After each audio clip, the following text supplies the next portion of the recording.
Welcome to the Quest for Quality podcast with keynote speaker Joe Higgins. In terms of Quest for Quality, this is really about living a quality life, having a quality career. If you always aim for quality in your life, you will almost always find success at some point in the longer term. For decades, Joe has shared his Quest for Quality message with thousands of business professionals across the country. Some of you may know our keynote speaker. I would tell you he's a legend in the industry, and it's great to see him back with us. I've had the privilege and honor introducing some very famous speakers to you. They were all great speakers and showed you how a winning attitude brings success. But our next speaker is even better. Joe Higgins has walked in our shoes. Joe's the only speaker in our history that we've invited to talk to us 2 years in a row.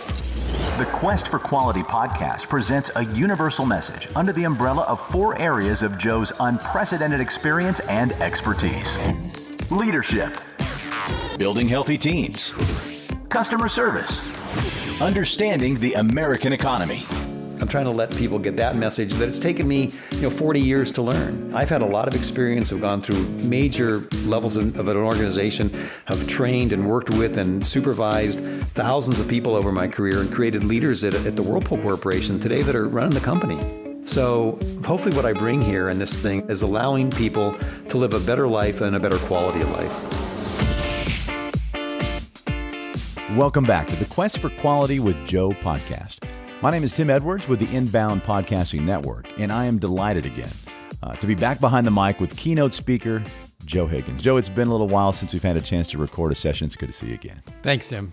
I feel the same way. And time flies when you're having fun, and you've been busy. You've been out there speaking to various organizations throughout the country. I have. I just got back from Tampa, Florida. I've been all over the United States this year and have had a really exciting year.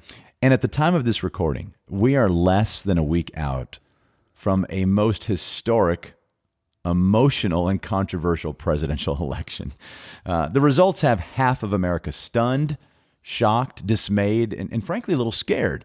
Joe, you've added a new topic to your already robust list of presentations: leadership, customer service, building healthy teams, and the economy. Why did you decide to create this presentation about the strength of our nation? Well, it really began last summer. I got tired of hearing about the denigration of America, that we were weak, that we were going in the wrong direction.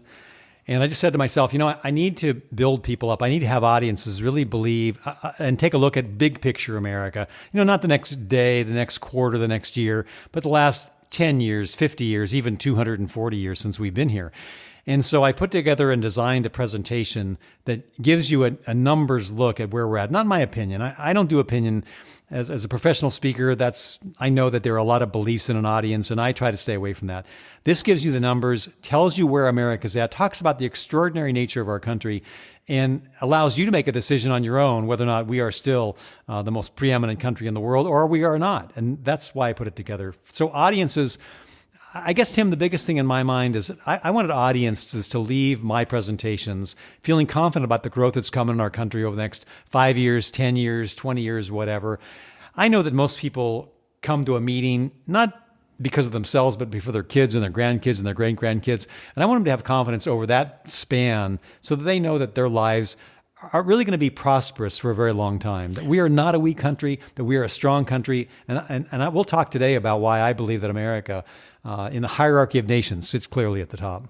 Well, for those that are new to this podcast, you mentioned something a minute ago that you're going to present the numbers. The first red flag that someone might have listening, if they haven't heard the previous episodes, because you talked about in the past where you pull your numbers from, where you get the data to determine whether or not we are really going in a positive or negative direction.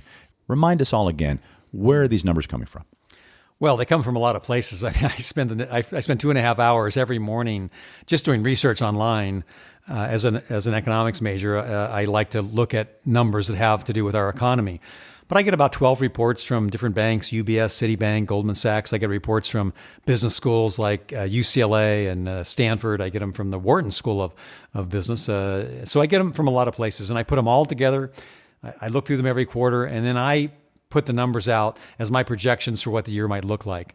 But as far as the bigger picture America presentation, That was more just historical look at America, our numbers in terms of the size of our economy, whether or not we're a nation that has a large consumer economy, or our currency, whether or not we're the world's reserve currency, things like that. That's what I talk about. Those come from many different places, probably too numerous to talk about here today.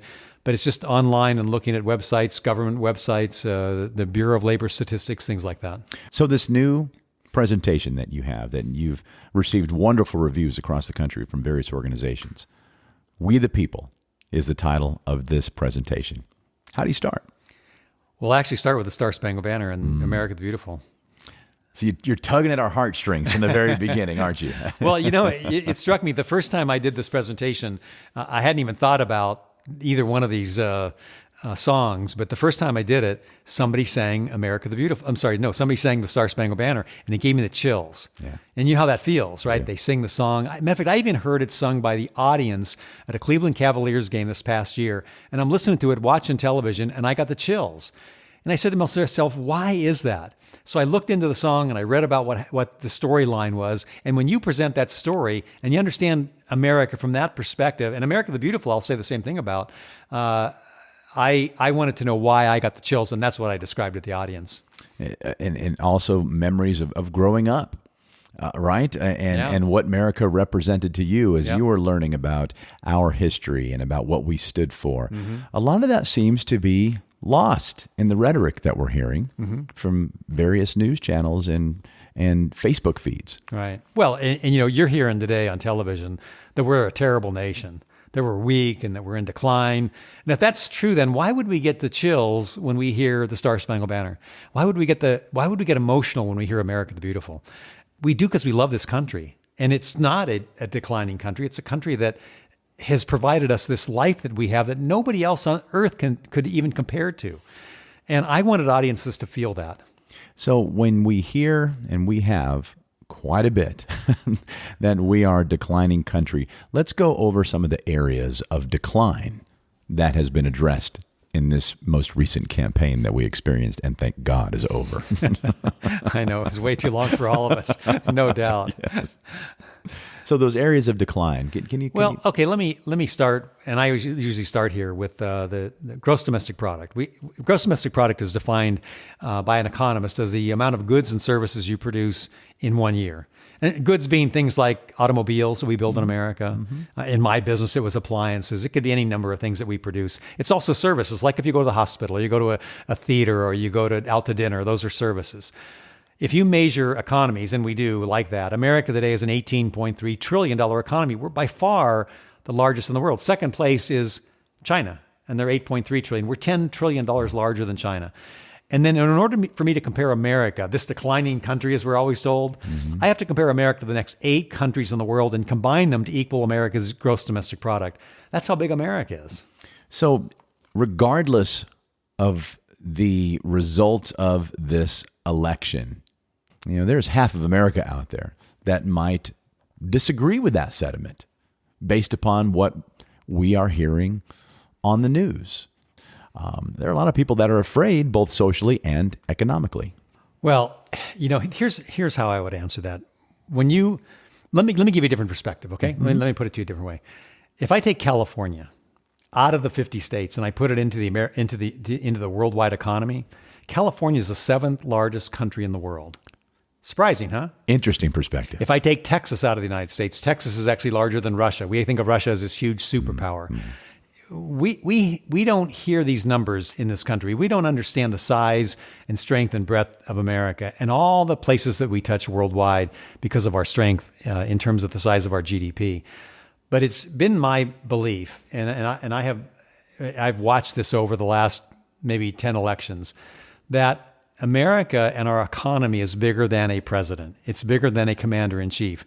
We are so strong that I don't believe that a sitting president, or even Congress, I'll even say this, and I might get some arguing here, but even Congress, in any significant way, except for stimulus, affects our economy.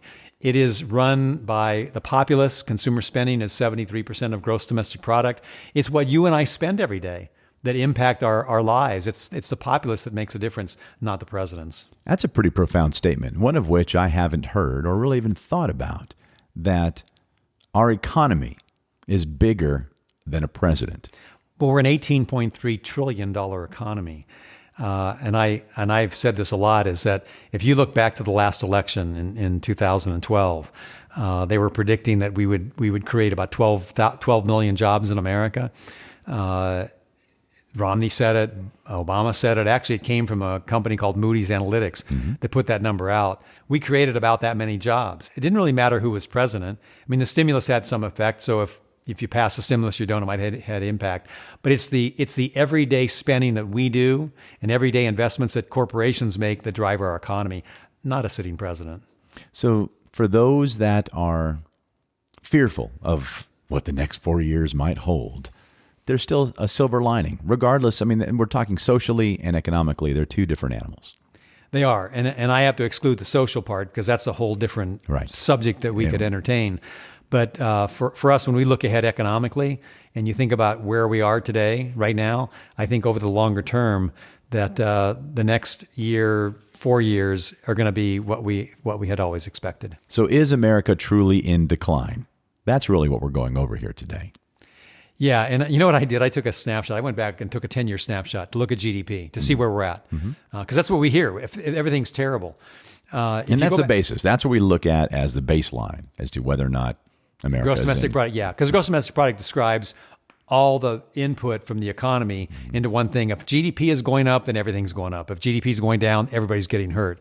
If you go back to 2006, so a 10-year snapshot, right, including the recession, if you go back to 2006, gross domestic product in America was about $13.8 trillion. Let's call it 14 for the ease of my math here.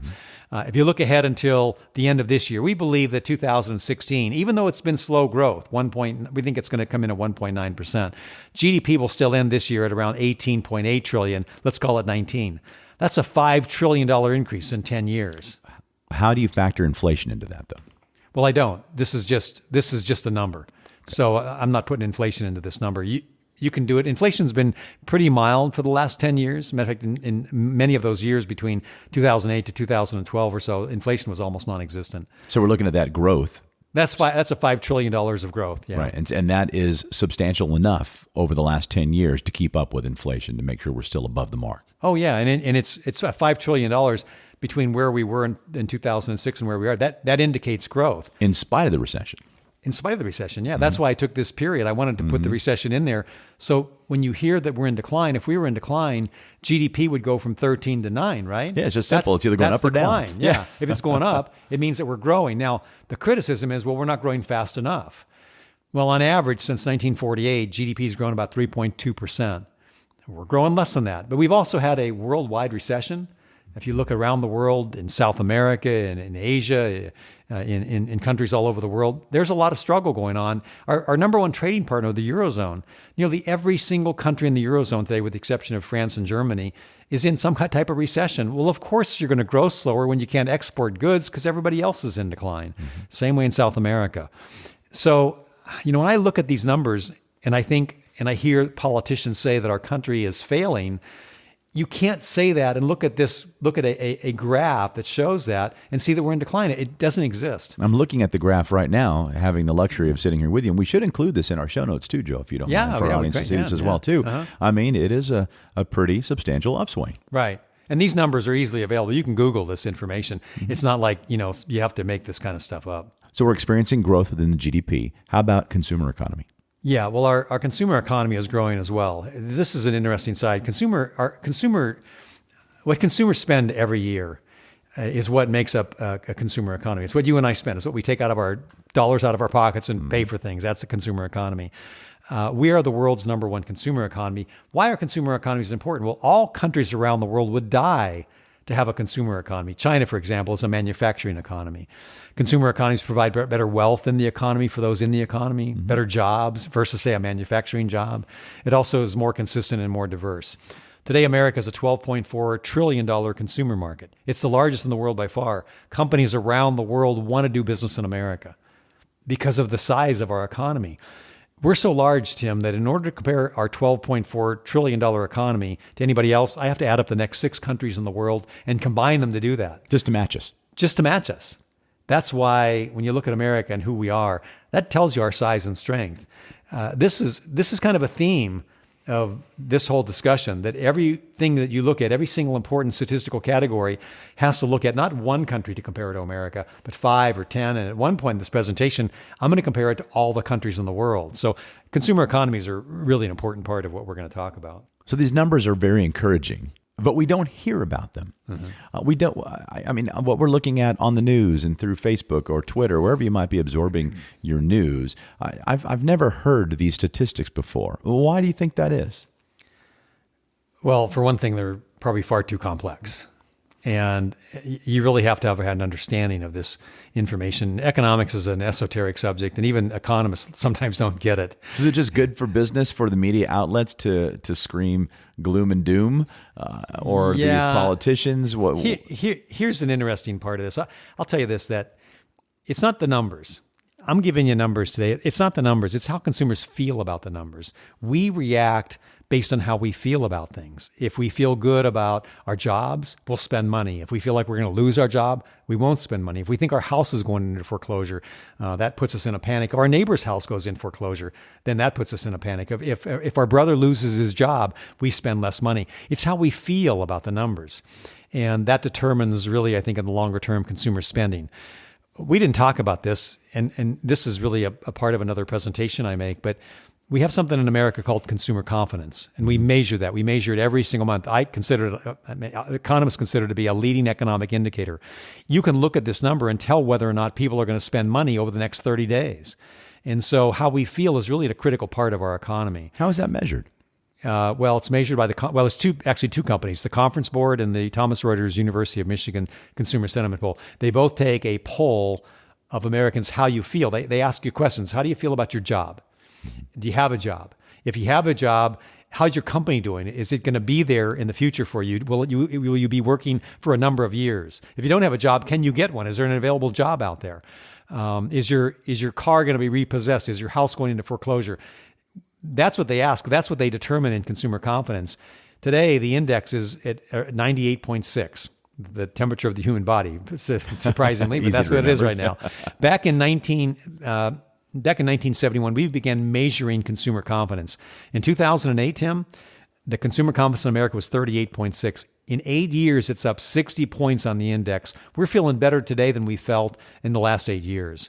That means that people are feeling good. That means that they'll spend money. And if they spend money, consumer spending leads to gross domestic product. And I've just told you that we're the number one economy in the world in terms of our consumer spending. So this presentation is designed based on numbers, not opinion, that we should continue feeling confident about this economy, feeling confident about America. What are some of the results of that confidence?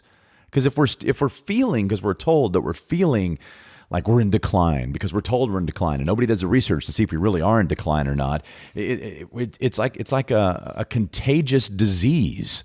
What you're presenting to your audience is a breath of hope based on real numbers. Is this why an organization or a company or a corporation could hire you to come out to speak to their people to say, hey, look, let's have a reality check? One of the reasons why I think I get a lot of work that I do is because they like the way the audiences feel after I'm done. Yeah. It's not unusual for people to approach me afterwards and say, how come I never hear this? How come this is something that we don't see on television? If I was in the business of doom and gloom, like most of the doom and gloom writers and stuff, or television networks, it puts fear in the heart of people, and people come back and watch because they love to hear the fear part of it. I don't do that kind of work. I mean, I'm in the business of giving you reality, the real numbers that you can go and measure yourself. And I think that it does give people hope. It does raise their moods about where they're at. And I hear that every time I give a presentation at a convention. Well, Joe, for those our friends on the other side of the speakers, if you ever get an opportunity to meet Joe, there's just something about your vibe, Joe, that is very positive. And that too is contagious. And that is what we need more of. And it's not that you're going to spread false information if it is gloom and doom, but you do stand on a platform of positivity. You are looking for that silver lining. And in America, There's always a silver lining. Oh, absolutely. I mean, again, just from these numbers alone, we're the greatest country in the world. Always have been. Extraordinary results year over year. In the hierarchy of nations, we sit clearly at the top. You can't make the case that America today has outperformed every country in the world for the last 240 years. You might find this interesting. Back in 1920, think of America then. We were just really a fledgling country in many ways. Britain was the British Empire, the most powerful country in the world. In 1920, we surpassed Great Britain in gross domestic product. We've been the number one economy in the world for almost 100 years. That's how dynamic America is. So almost 100 years of dominance based upon our economy. What about the world's reserve currency? Where do we stand there? Well, today, countries around the world keep our dollars in their bank vaults in case there's ever a time of trouble or panic or crisis worldwide. The reason why they do, you might wonder, why would they do that? Because of the strength of our country, the strength of our government, the strength of our economy. They do that because if there ever is a time of panic or crisis, they know they can spend that money. They know that America is always good for that money. Very few places can do that. As a matter of fact, if you look around the world today, 84% of the countries around the world keep our dollars in their bank vaults versus, say, the euro, which is the second most popular one. But ever since Brexit, when Britain pulled out of the Eurozone, essentially, ever since that time, the euro is much less than it was, and that's why the dollar is so powerful today. So we're the safety net. We are, and for good reason, because we're the one country you can count on. We're the one country that is a wealthy country and a performing country with the performance that we want, that people have confidence that they can get their money from the money that they keep from America. So if we were in decline, we certainly wouldn't be the safety net. If we were, we'd have a whole bunch of holes in it. Exactly. Right? You'd see that. And see, that's the point, is that people can make all these different cases about how bad everything is. But when you look at these kind of numbers, it's pretty hard to argue that you're in decline, because if you were, instead of being 84%, today it might be 30% or 20%, and that's not what it is. That's not the case. So when you think about our currency and our economy, there's another really important consideration, and that's where we sit in terms of our stock exchanges worldwide. We measure stock exchanges by something we call market capitalization, and I know that's a big word and a lot of people don't understand it, but let me make it as simple as possible, because this is a really important consideration. Today, the way we define market capitalization, or what we call market cap, is the number of shares outstanding the publicly held companies have on these exchanges multiplied by their share price. That gives you a number that's called market cap. If you measure markets like that, and we do, that today the New York Stock Exchange is the largest stock exchange group of stock exchanges in the world by far. Today we're a $25.7 trillion exchange. That's a huge number when you think about it. This is where we get capital to grow our economy. And really, one of the reasons why America has an $18 trillion GDP is because we have that capital. When you compare America, and here's my theme again, right?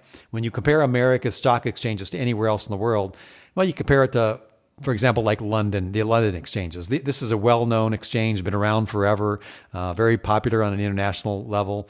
Today, America is $20 trillion larger than London. $20 trillion. Larger than our GDP. Exactly. As a matter of fact, we actually have to add up the next 11 countries in the world to compare to America to get to the same level of market capitalization. That's the power and strength of America. Numbers that people rarely hear about or understand.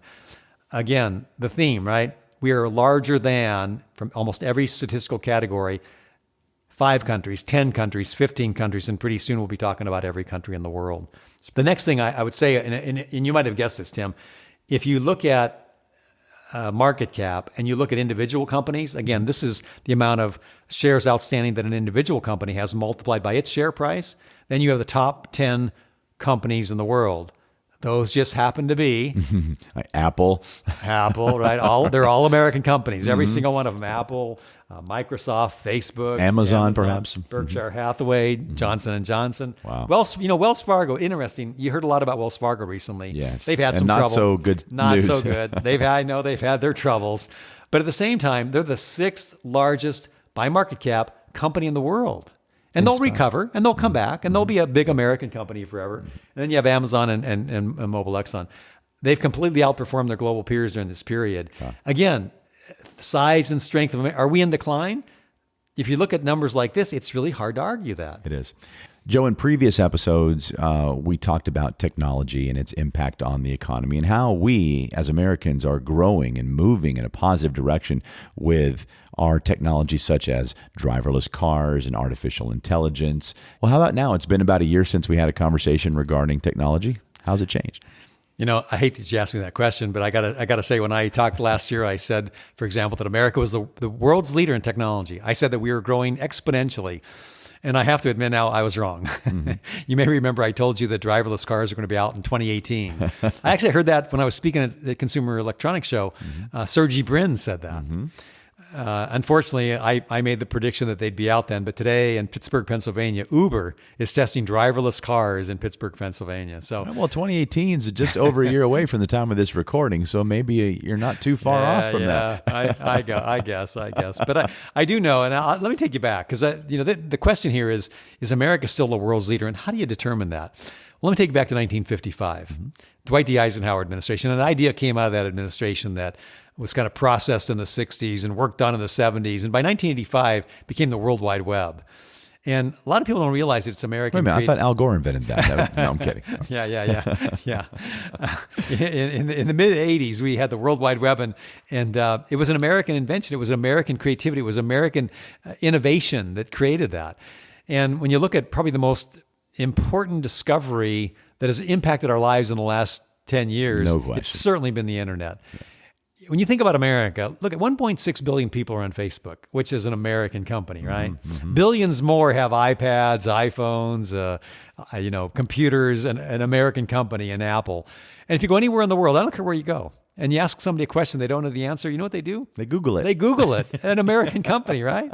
That's the impact. It's a verb now. It is amazing when you think about it. And what I like to talk about is that you may remember this, and you probably remember, I know a lot of Americans remember exactly where they were sitting on this date, 1969, when America landed on the moon. I was probably in my mother's lap because I was 2. But yeah, I think I was like 15 or 16.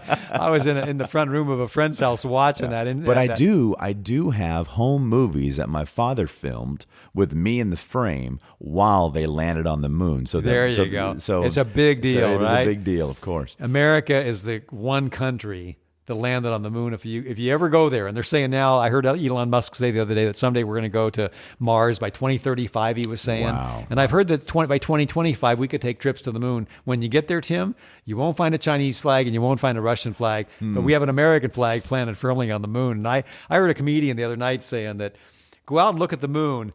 That's an American property. We own the moon, he said. And I thought, yeah, we do. Great. That's America. Never heard it put that way. That's wonderful. Yeah. We own it, so let's go colonize it. When you think about that, too, when you think about America, I mean, that's really what we represent. Look out there in the sky and see that big round ball up there, American property. Well, I got to tell you, and again, at the date that we're recording this, it's the supermoon. So that American property is close to America now than it's been in 70 years. That's so right. Yeah. So it's kind of neat that we can look up there tonight. And maybe it's so close we'll be able to see that American flag. Yeah. Who knows?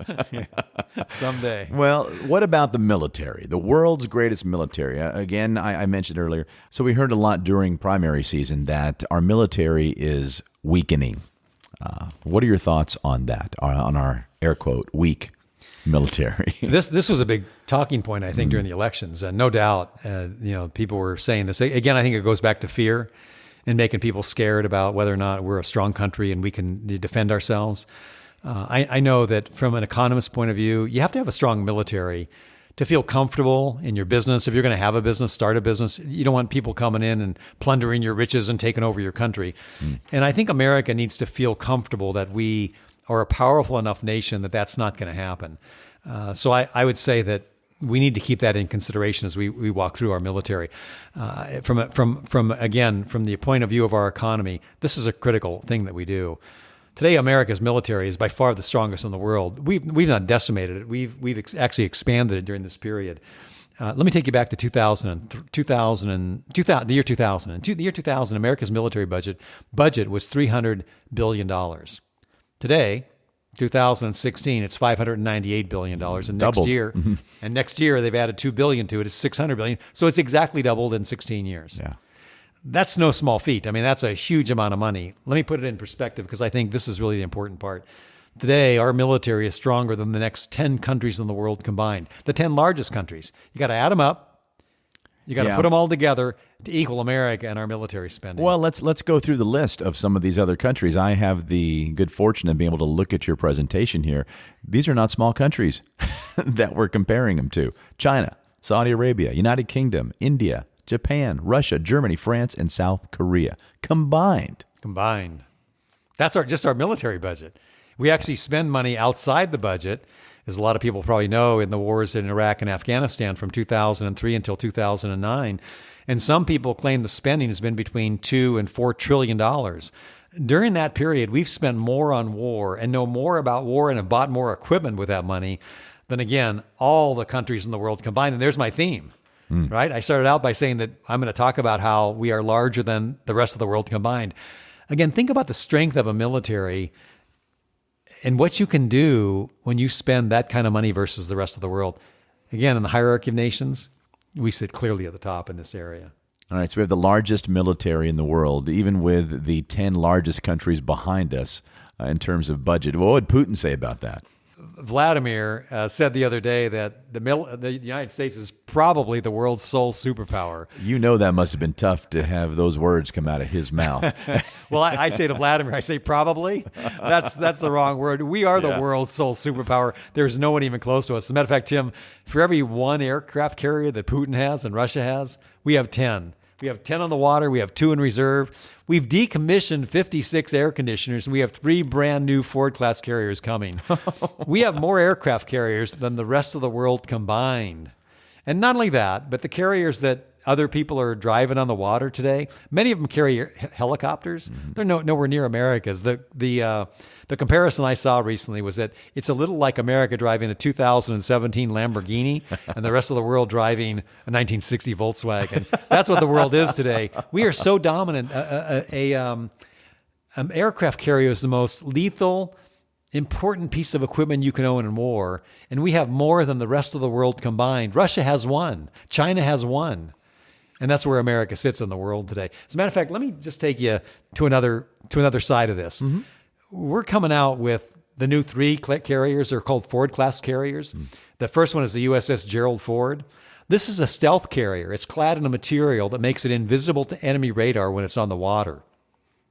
Wow. That's how far ahead the world we are. These carriers can move 225 flights a day off their decks. Most carriers can't do 50 or 60. And then think about this. These carriers have 85 jets on board. We're larger on one carrier than most air forces have in terms of planes. We need to change the name from aircraft carriers to floating airports. There you go. That's exactly what it is, no doubt. China has 1 carrier that they bought from Russia. It's a 30-year-old aircraft carrier. They refurbished and put that on the water. Wow. And they float around the South China Seas. You can see how dominant we are. Yeah, and that is not invisible by radar. Exactly, right. We're the only that's a technology that America has today. Well, let's go under the water. How about the submarines? Well, we have 50% of the world's submarines, so we're dominant there as well. We're running today what we call the Sea Wolf class and the Virginia class carriers. These are considered the 2 top class carriers in the world, and they're both American. That's what we're running on the water today. We also have 73% of all the world's military satellites. You might have guessed that from the whole deal about the moon, right? Right. So we dominate the space where we have satellites spying on our enemies. So we're a dominant nation, no doubt. And so we've talked about the seas and we talked about space and the sky.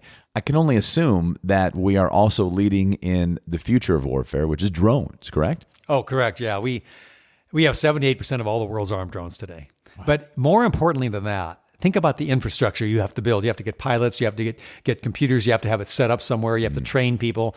We have all that today, and the world doesn't. When you look at that number, 78%, that means that about 20% of the world is kind of getting their hands involved in this. We will fight future wars with this equipment, and nobody else has what America has. We've had now 10 years using these things in the Middle East, understanding the technology and making it work. We dominate this area. And in military bases? Okay, so is America in decline? That's the question that people ask us, right? And that's what this whole episode is about. Is America in decline? So think about this number. Right now, the world, if you look at the entire world, there are 30 military bases worldwide. America has 800 military bases. Does that sound like decline? No, it does not. If you look on a map and you place American military bases and you circle the globe, every 2 hours, no matter where you're at, you can land in an American military base as long as you're not over water. That is so dominant. Wow. That's what I get to when I say... Never heard that statistic ever. That's amazing. It is amazing. And when you hear people talk about that and how America is weak, there's no way. There's no way you can build that case based on the numbers I've just given you. Thank you, Joe. That was just a small portion of what Joe Higgins covers in his new presentation, America, We the People. If you're interested in bringing Joe Higgins out to your upcoming meeting or convention to hear his latest presentation titled We the People, or possibly to hear Joe speak on some of his other popular topics, such as building healthy teams, creating a high-performance culture, leadership, customer service, or even on the American economy, just visit Q4QwithJoe.com. That's the letter Q, the number 4, the letter Q with Joe.com.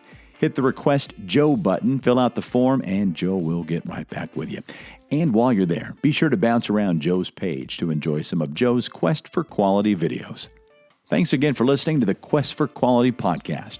For Joe Higgins, I'm Tim Edwards with the Inbound Podcasting Network.